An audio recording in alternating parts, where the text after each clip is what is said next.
चिश्ती साहब, यकीनन जो डिफेंस के मामलात को बहुत बेहतरीन तरीके से जानते हैं और जो सर्व कर चुके हैं, उनसे बेहतर इस वक्त कोई नहीं बता सकता कि अल्हम्दुलिल्लाह पाकिस्तान कहाँ स्टैंड कर रहा है। अब जो ये मुआहदा हुआ है जिसके तहत किसी भी एक मुल्क पर हमला हो, जो हमारे सऊदी अरब के साथ भी था, वो तुर्किया भी इसके अंदर शामिल हो गया है, किसी भी एक मुल्क पर हमला होगा, ये तीनों मुल्कों के ऊपर तस्वुर किया जाएगा हमला। दूसरी तरफ तुर्किया की टेक्नोलॉजी है, तीसरी तरफ पाकिस्तान की एटमी क़ुव्वत है और सऊदी अरब की जो है वो माशी ताकत है।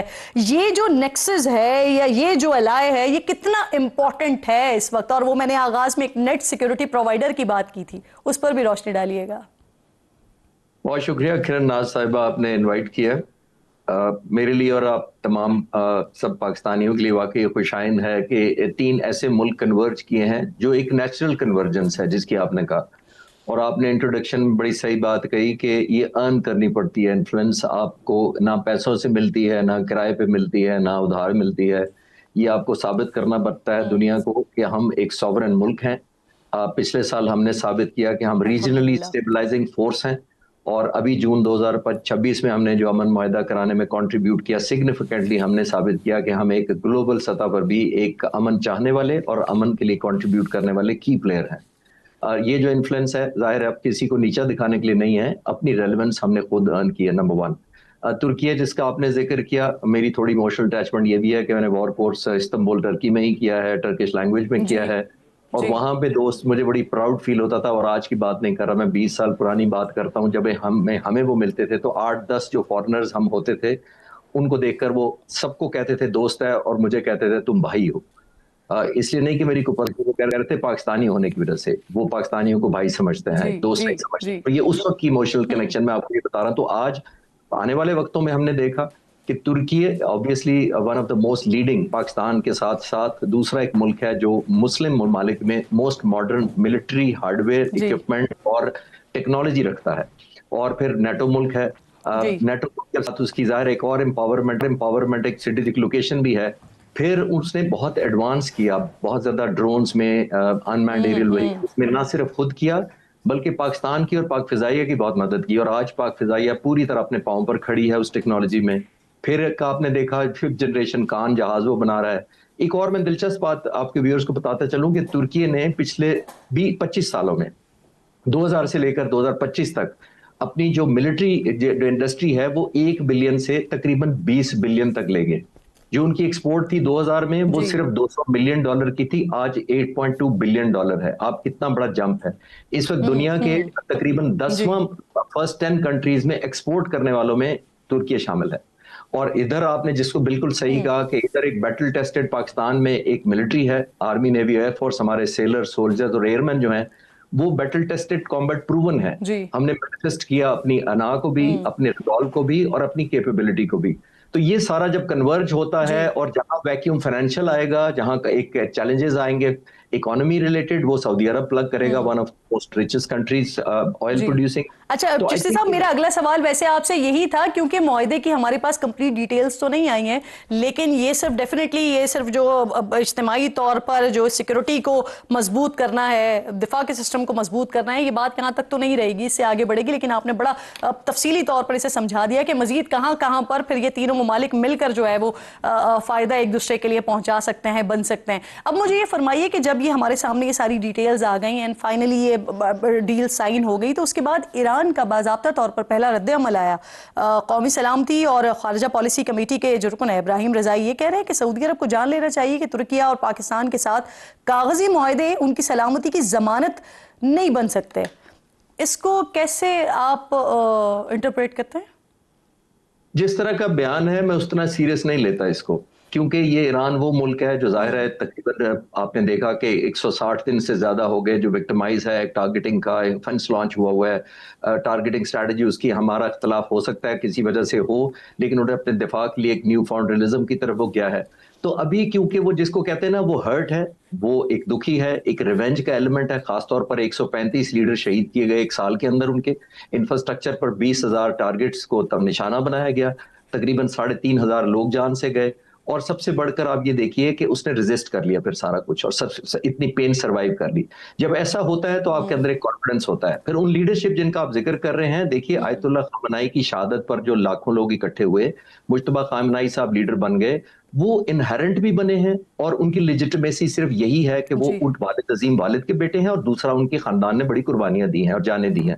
लेकिन आने वाले वक्तों में इस तरह की विक्ट्री वो अपने लोगों को, ईरानियन को दिखा पाएंगे, उनकी लॉन्ग टर्म लेजिटिमेसी उस पर डिपेंड करती है। तो ये जो गुस्सा और रिवेंज मेरे लिए अनयूजुअल नहीं है, लेकिन मैं ये मानता हूं और मेरा मानना है कि जो ही ये चीजें कूल डाउन होंगी, अमेरिका इजराइल यहां से चले जाएंगे, पाकिस्तान, तुर्की और सऊदी अरब मिलकर और ईरान खुद भी एक कॉन्फिडेंस बिल्डिंग मेयर में बहुत रोल प्ले करेंगे। क्योंकि आखिरी बात बड़ी इंपॉर्टेंट ये मैं करता चलूं कि जितना ज्यादा ट्रस्ट डेफिसिट ईरान और सऊदी अरब और मिडिल ईस्ट ममालिक के दरमियान होगा, उतनी ही बाहर की फोर्सेस को, एक्स्ट्रा रीजनल फोर्सेस को पेनिट्रेट करने का ज्यादा मौका मिलेगा। बिल्कुल दुरुस्त बात जी, मौका मिलेगा, बिल्कुल आपकी दुरुस्त बात। अच्छा सर, एक और, क्योंकि आपने बड़ी इंपॉर्टेंट बात अभी की ना, अब यहाँ पर सिचुएशन ये है कि इस वक्त जब ये सारा मामला चला तो ये जो हुसी बागी हैं उनकी तरफ से सऊदी अरब के ऊपर हमले किए जा रहे हैं, दूसरी तरफ जो हमारा अफगानिस्तान के साथ बॉर्डर है वो वाला मामला है वो भी हमारे सामने है। तो अब इस डील के बाद क्या एक तो आप ये हुसी बागियों के जो हमले हैं ये रुकता हुआ देख रहे हैं, और दूसरा जो अफगानिस्तान वाला मामला है वहां पर अभी भी सऊदी अरब का इन्फ्लुएंस तो मौजूद है, तो आपको लगता है कि ये यहाँ पर फिर पाकिस्तान के साथ भी ये हालात जो ये तालिबान की तरफ से बने हुए हैं वो भी, उसमें भी कुछ बेहतरी आएगी, कुछ रुकावट आएगी?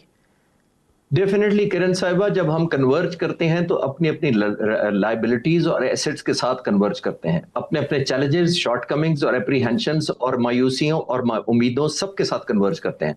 आप स्टैंड अलोन किसी एक स्ट्रेंथ को नहीं कहते। तो ये देखना ये होगा कि जिस तरह हम ओनरशिप देंगे सऊदी अरब की सिक्योरिटी को, उनके मसाइल को, और उनको कंट्रीब्यूट एक्सपेक्ट करेंगे कि वो ऐसी जगहों पर कंट्रीब्यूट करें जहां हमारी शॉर्टकमिंग्स हो सकती हैं। तो जहां जहां पे चैलेंजेस है, मुझे यकीन है कि ये तमाम ममालिक हमारी चैलेंजेस को भी समझेंगे और अपना अपना डिप्लोमेटिक इन्फ्लुएंस भी यूज करेंगे जहां जहां हो सकेगा, इंक्लूडिंग अमेरिका को जहां जहां जिसके ताल्लुकात होंगे, और जहां जहां हमारी चैलेंजिंग होगी आई एम श्योर कि वो वैक्यूम दूसरे मुल्क प्लग करेंगे। यही तो खूबी और खूबसूरती होती है इस तरह के एग्रीमेंट और अलायंसेस की। बिल्कुल ठीक। और फिर उसके बाद अब नेक्स्ट होगा क्या? क्या तुर्किया, पाकिस्तान की फौज तो ऑलरेडी सऊदी अरब में मौजूद है, तो फिर क्या हम ये देखेंगे कि तीनों ममालिक में और स्पेशली सऊदी अरब में, क्योंकि जहां पर फिलहाल अभी हम देख रहे हैं कि वहां पर हमले करने की कोशिश की जा रही है, तो वहां पर क्या फिर तुर्की के फौजियों को भी हम देख रहे होंगे, और क्या फिर वेपन्स भी डिप्लॉय किए जा रहे होंगे एक दूसरे कंट्रीज में? चिश्ती साहब, जैसे कि मैं आपसे पूछ रही थी कि अब इस मुआहदे के बाद, क्योंकि हमारे पास इसकी वो डिटेल्स तो नहीं है सामने, लेकिन मोस्ट प्रोबेबली क्या लगता है आपको, क्या ये भी इम्कानात में से हैं कि जिस तरह से पाकिस्तान की फौज ऑलरेडी सऊदी अरब में मौजूद है, इसी तरीके से हम, जैसे कि हम अपने आप को कहते हैं कि हम मुहाफिजीन हैं, हरमैन हैं, तो इसी तरह से आप देख रहे हैं कि क्या तुर्किया की अफवाज भी वहां पर आ सकती हैं, और फिर ये जो वेपन्स हैं ये इसकी डिप्लॉयमेंट भी हो सकती है एक दूसरे के ममालिक में? किरण साहब, मैं इससे ऊपर देखना चाहूंगा, वो ये कि तीनों ममालिक जो हैं, और अल्लाह करेगा और ममालिक शामिल होंगे, आमतौर पर हम अगर लोगों को मिसगाइड करेंगे, अगर ये कहें कि अगर किसी एक मुल्क पर हमला होता है, यहाँ से जेट उड़ेंगे, वहां पहुंचेंगे और शूट डाउन कर देंगे जाके, ये जंग के दौरान तो अगर खुदा ना खास्ता नौबत आएगी नहीं। लेकिन आपने पीस टाइम में डेवलप करना होता है, आपने इतना स्ट्रेंथन करना होता है कि दुश्मन को, जो चाहे इस रीजन के हों या ट्रांस रीजनल हो, वो डिटर हो, वो खौफजदा रहें कि आप इतना ज्यादा ब्लडी और नोज ब्लीडिंग कराएंगे और इतना ज्यादा प्रोहिबिटिव कॉस्ट इंपोज करेंगे कि उसकी कीमत बढ़ा देते हैं आप पीस टाइम के अंदर रहते हुए। तो जितना आप वॉर टाइम से पहले करते हैं, वो हमें जब कैडेट थे तो हमारी कैडेटशिप की दीवारों पर लिखा होता था, the more you sweat in peace the less you bleed in war. तो you have to bleed, avoid bleeding, you have to sweat in peace. तो स्वेट इन पीस का मतलब ये है कि बायलैटरल ट्रायंगुलर रिलेशनशिप हमारे अपनी अपनी स्ट्रेंथ के साथ कन्वर्ज करें, अपनी अपनी मैनिफेस्टेशन इतनी स्ट्रांगली करें कि आपके दुश्मन हिम्मत ही ना करें इंशाल्लाह। तो ये जो डिप्लॉयमेंट है ये तो लास्ट आगे बढ़ने की दुरुस्त बात करें। अच्छा चिश्ती साहब, क्योंकि आपकी मौजूदगी का फायदा उठाते हुए ना एक और सवाल भी, क्योंकि पाकिस्तानी आवाम जरूर ये सवाल करती है कि भाई अल्हम्दुलिल्लाह हम जो है वो इस तरह से आगे बढ़ रहे हैं, लेकिन जो सबसे बड़ा मसला है पाकिस्तान का मईशत, उसके लिए क्या हो रहा है? तो जब पहला सऊदी अरब के साथ डिफेंस पैक्ट हुआ तो उस पर हुकूमत की जानिब से भी ये तासुर दिया गया। इनफैक्ट मेरे प्रोग्राम में आकर कुछ हुकूमती वज़रा, मुशीरान ये आकर कहकर गए कि अब जो है वो इतनी बड़ी इन्वेस्टमेंट आएगी कि वो सी पैक से भी बड़ी इन्वेस्टमेंट होगी, और ये जो माशी मसाइल हैं पाकिस्तान के वो दूर हो जाएंगे। अब अनफॉर्चुनेटली वो तो अभी तक हमारे सामने नहीं आए। क्या ये जो आज का पैक्ट हुआ है इसके बाद आपको लगता है कि माशी एतबार से भी पाकिस्तान वो जान पकड़े जिस तरह से हम दीगर मामलात में आगे से आगे बढ़ रहे हैं? मेरा तो मानना ये है किरण साहिबा कि दो तरह की सॉवरेनिटी होती है। एक आपकी जोग्राफियाई सॉवरेनिटी होती है जिसका हमने इत्तेफाक किया अल्हम्दुलिल्लाह पिछले साल, और एक प्रोहिबिटिव कॉस्ट इम्पोज की। एक आपकी इकोनॉमिक सॉवरेनिटी भी होती है। जब आप किसी मुल्क के सामने कशकोल लेकर जाएं, उसे कहें IMF बेल आउट दे दो, रोल ओवर कर दो, तो ये आप इकोनॉमिक सॉवरेनिटी पे कॉम्प्रोमाइज करते हैं ऑब्वियसली। तो हमें रूस कैसे टूटा था, सोवियत यूनियन टूटा था नॉट मिलिटरीली, वो उस वक्त भी बड़ी एक सुपर पावर था, इकोनॉमिक ग्राउंड पे टूटा था।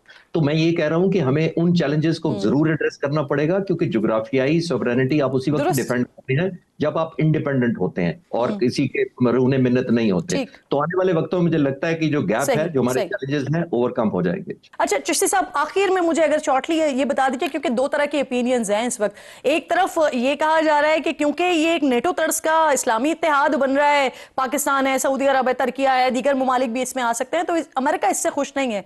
लेकिन दूसरी तरफ एक ओपिनियन ये भी आ रहा है सामने कि जी अमेरिका की इमा पर ये सब कुछ हो रहा है। तो आप किस तरह से कैलकुलेट कर रहे हैं इन दोनों ओपिनियंस को? देखिए, नेटो से मैं इसलिए इसको मिक्स नहीं करता कि नेटो उस वक्त बना था जब वर्ल्ड वॉर 2 खत्म हुई थी, अमेरिका सोल सुपर पावर रह गया था, और जो जो शिकस्त खुर्दा मुल्क थे और जो इन बिटवीन थे, अमेरिका ने अंडर अम्ब्रेला लिया था, और उनकी ऑब्लिगेशन या मजबूरियां थी इकोनॉमिक और मिलिटरीली, वो इतने स्ट्रांग नहीं थे, इसलिए नेटो बनी थी। वो जो 40 के करीब मुल्क इकट्ठे हुए थे, यहाँ मैं वो चीज नहीं देख रहा। ये तीनों मुल्क अपनी अपनी स्ट्रेंथ के साथ आ रहे हैं, अपनी अपनी इंपावरमेंट लेकर आ रहे हैं। तो मेरा नहीं ख्याल कि एक वैक्यूम जो कुदरती तौर पर इस खित्ते में क्रिएट हुआ है, जो कि अमेरिका की उस इनएबिलिटी की वजह से हुआ है कि वो उन मुल्कों को वो कंफर्ट लेवल या सेंस ऑफ सिक्योरिटी नहीं दे सका, तो एक वैक्यूम दुनिया में कहीं नहीं रहता। Sir, what's your opinion? America इस मुआहदे से खुश होगा या नाराज होगा?